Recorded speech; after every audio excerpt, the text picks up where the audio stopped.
Hello everyone, Sandrone here. In today's video, I'm going to be talking about what is potentially some of the backstories for some of the Fatui Harbingers. Now, of course, all the information for this video was recently made available, actually a little bit while back by the release of the uh, Pale Flames artifact set along with 1.5. So after that, some of the previous story bits that were pieced into other lower sections of Genshin Impact, this set kind of put it together. Because if you take a look at the Pale Flame set, it is actually, even though it's a physical damage set, the lore-wise it is very focused on the Fatui. Before we get started, if you like the content, please consider subscribing. Thank you, and let's move on. So I'll be talking about 5 Fatui Harbinger here. Each artifact piece is kind of talking about one of them. 4 of them will be named here, which is pretty much certain which one they are talking about. However, one of them is still very not sure which Fatui Harbinger they're referring to, because for the Fatui Harbingers, it is kind of hard to figure out which one's which, because only half of them, less than half of them have showed up either in-game or in lore somewhere yet. So the first one I'll be talking about is La Signora, and the information for her backstory will be coming from the Flower of Life within the Pale Flame set, which is the Stainless Bloom. Also, the entire Crimson Witch of Flames artifact set has also some bits. On top of that, the Chinese version of the Archon Quest Venti getting his gnosis taken out scene. The English translation, I believe, did not translate the part I want well enough, so I'll be referring to the original Chinese version. So her story began about 500 years ago, around when KHAENRI'AH was almost destroyed, slightly before that. So there was a 19 Mondstat around that time. He's kind of a workaholic. However, whenever he has a break, he goes to the Mondstat Square, which is where the Venti statue is. He goes there to listen to a young lady singing, which calms him down. And these two eventually met in the end, even though they never really established some sort of romantic relationship. However, they were kind of huge fans of each other, to put it that way. So the man's name was Rustin, and he was the founder of the Famonius Bladework. And lore-wise, he is also the owner of both the Favonius Sword and the Elegy of the End, which correspondingly is the 4-star weapon from the gacha and the 5-star Venti's new bow, released in patch 1.4.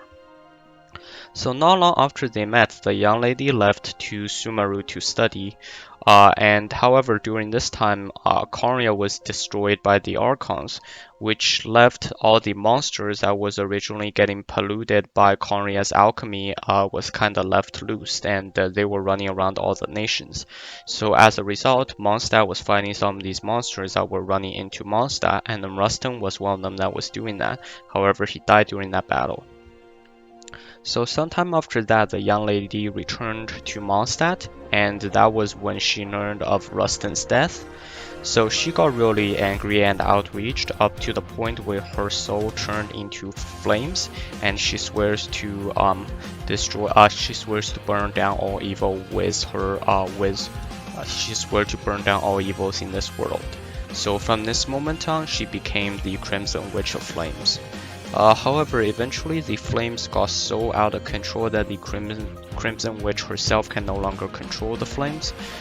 So she sought help from Signora, and the responder she got was the first Harbinger, the Jester, or his Italian name is Pedrelino. I'm sure I'm pronouncing this wrong. So, and this guy, the Jester, made her a deal. So the Fatui would put out a fire within her body and turn it into using the power of cryo, which turns her into almost ice. And as payback, she will be serving the Teresa under all conditions, and will be together with the Teresa and the Harbingers to challenge Celestia, or in case the original translation was to challenge the gods, which in this case is directed towards Celestia, because the Teresa is an Archon herself.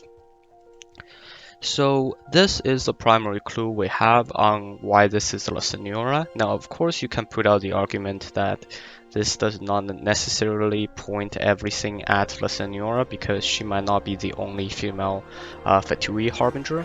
However, I do have a few clues afterwards that kind of more eliminates it towards La Signora. However, one more thing to talk about. The reason why this works with La Signora is because even though we saw her using cryo during the Venti's cutscene to take Venti's gnosis out, however that is already confirmed to be her delusion. Her vision is still unrevealed, so if this is true, turns out, it is very unlikely that she has a pyro vision and a cryo delusion. So regarding a few more points that I'm going to make, which why I think La Signora is this person. So during the Venti cutscene where Venti's gnosis was getting taken out, La Signora's English open line was "At last, Mondstat's rodent, ruler in the flesh, scurrying through the streets looking for leftovers." Mondstat calls this a god. However, the Chinese translation, the original Chinese version, the translated version of the Chinese version makes more sense here. In that version, La Signora's line is closer to "the rodent from home finally appeared in flesh." So the reason I'm using the Chinese version is specifically because La Signora mentioned "from home." Now, this could very likely mean she is referring to Mondstat at home, which means in this case, La Signora is talking about herself from Mondstadt, which is why that kind of links her to this character, the Crimson Witch of Flames. Now, one more thing to note here is La Signora is, even though Child did most of the work in KHAENRI'AH, La Signora is the one who took the gnosis in the end from both Zhongli and Venti. Now you can see how different she reacted towards the two archons. For Zhongli, she was much more civilized, whereas for Venti, she kinda just went and yanked it out. Now, of course, you can argue that for Zhongli, La Signora did not want to suffer the wrath of the rock. However, I believe the more reasonable explanation here is La Signora still holds a huge grudge against Venti because the Archons launched the war against KHAENRI'AH, and in the Nemo Archon's case, that caused the monsters to flee to Mondstat, which indirectly caused Ronston's death. So, which is why I believe La Signora still holds a huge grudge against Venti for that, and that's why when she got a chance to yank it out of Venti, she kinda did it forcefully. Whereas in Zhongli's case, she does not really have anything against Zhongli personally, so it was just doing business there. Now moving on to the second one, which is the doctor or the professor. The Italian name I believe is Dottore. I don't know how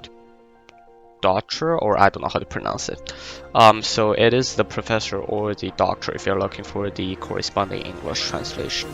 And then the piece of artifact his story is written in is the Plume of Death, which convincingly, conveniently in this case is called Wise Doctor's Pinion, which makes sense here. So the story with him is about that he was a boy when he was still a little boy when he was studying in Sumeru under the group of elite scholars. However, he was different from everyone else that studied there. So in his opinion, that human is just a very complex machine, which means that if needed, he can take apart the machine, add more advanced bits, then take out the bits that doesn't need, and then this in turn will upgrade the machine.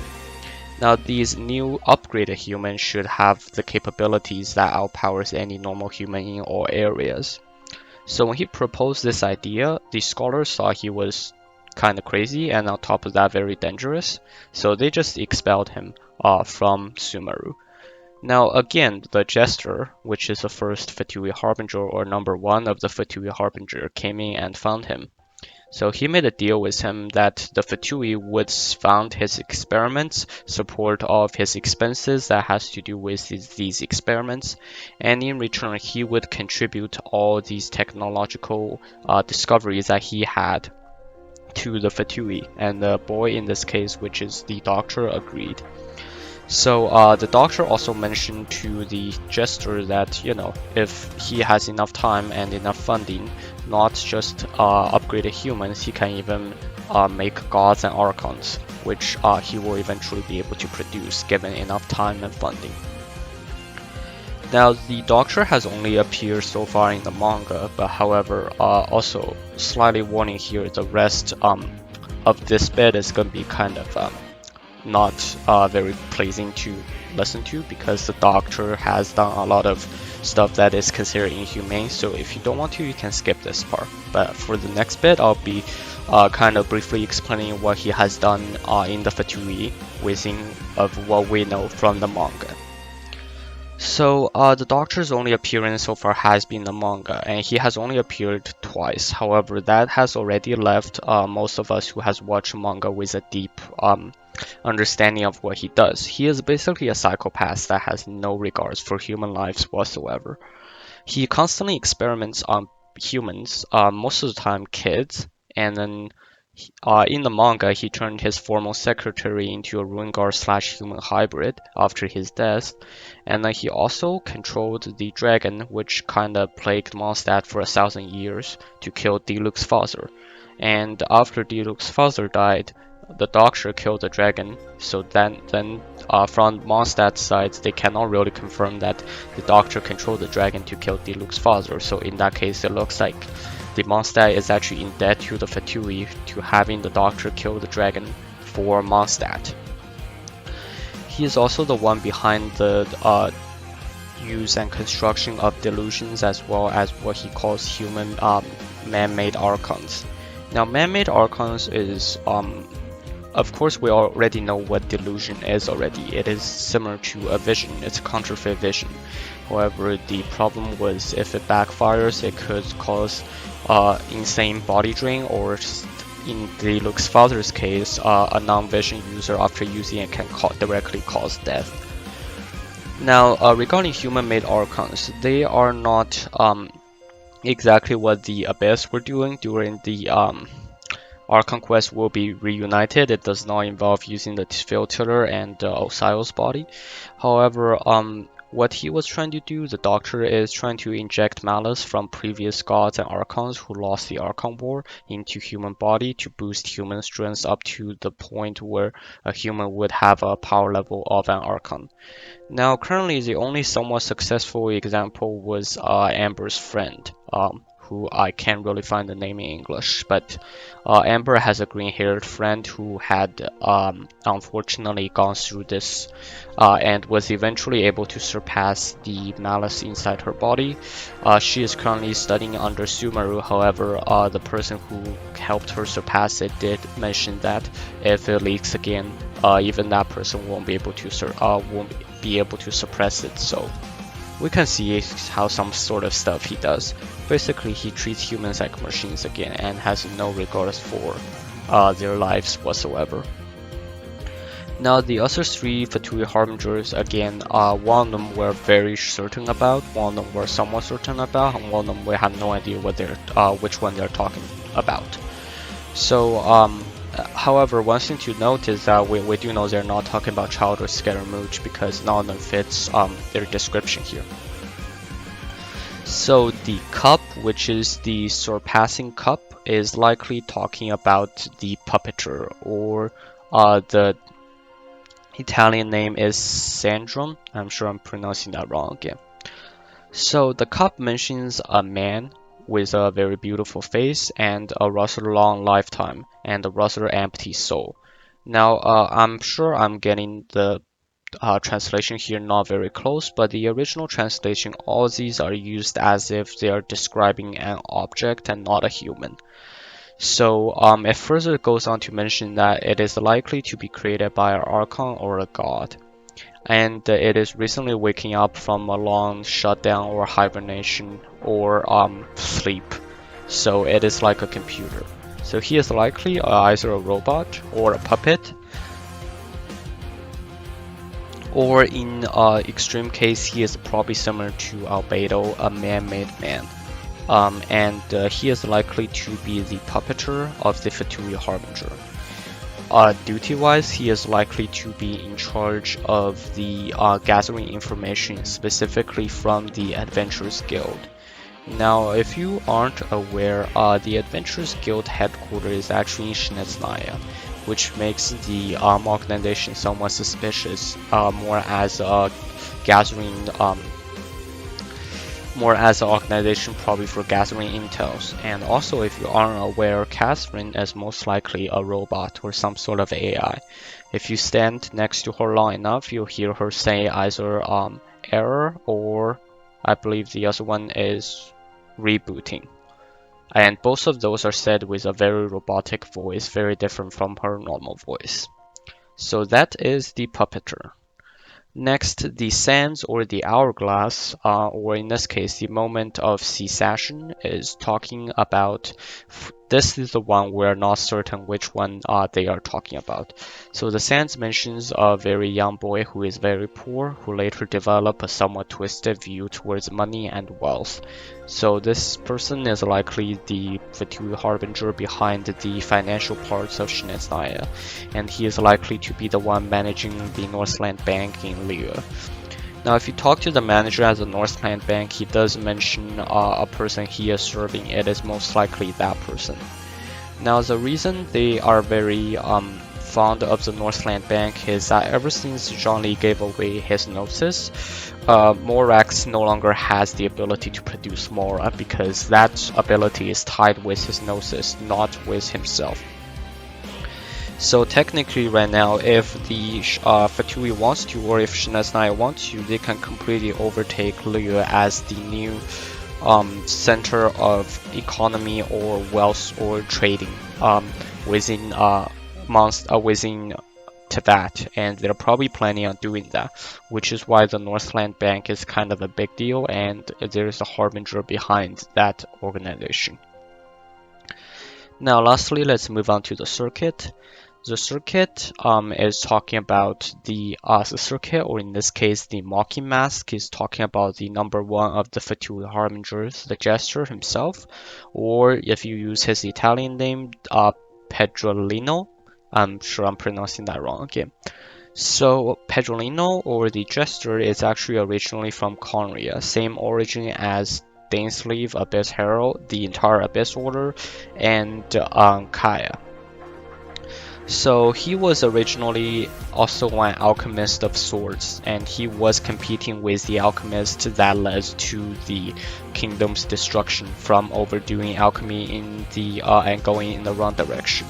However, luckily for him and unluckily for the country, the king did not really got impressed by his talent, so as a result the king picked the other alchemist instead, and then that one led to the kingdom's destruction. The Jester was originally very loyal to KHAENRI'AH, however after the destruction of KHAENRI'AH, again he blamed it on the gods.